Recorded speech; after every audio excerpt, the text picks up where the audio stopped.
Dnešné video je viac menej o tom, ako cvičím teraz, a za mňou môžete vidieť moju aktuálnu posilovňu. Ako som spomínal v poslednom príspevku, tak aktuálne followujem niečo, čo sa volá 5x5 od Keto Gains.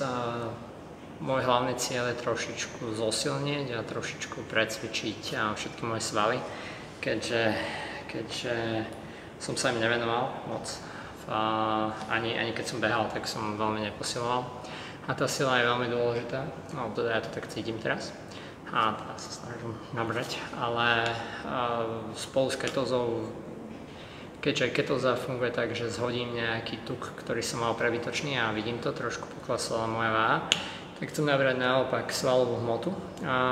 Tak followujem teraz ten 5x5 a od budúceho týždňa začínam s bootcampom, kde tie cvičenia sa trošku obmedzia. Ja mám strašnú radosť z toho, čo dokážem spraviť aktuálne. Technika nie je nič moc, nemám nikoho, kto by ma nejakým spôsobom viedol, takže napríklad si to nahrám na video a potom si to porovnávam s nejakými videami, ktoré nájdem na YouTube, alebo ktoré sú ako predloha.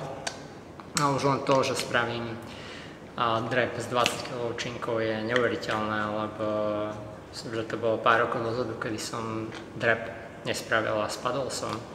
A ten progres je super a veľmi ma to teší a dáva to zmysel. A keď niečo robíte, venujete sa tomu, tak nakoniec to všetko ide tým správnym smerom.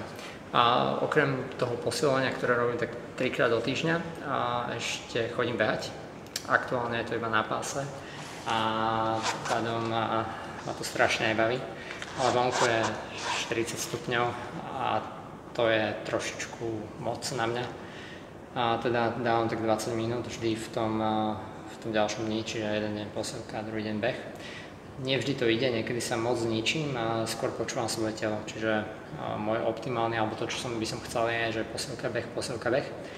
A potom 2 dní voľna, ale stalo sa mi, že som sa necítil úplne fresh, tak som si dal 2 dní voľna skôr a teda, ale to nevidím ako nejaký výrazný problém.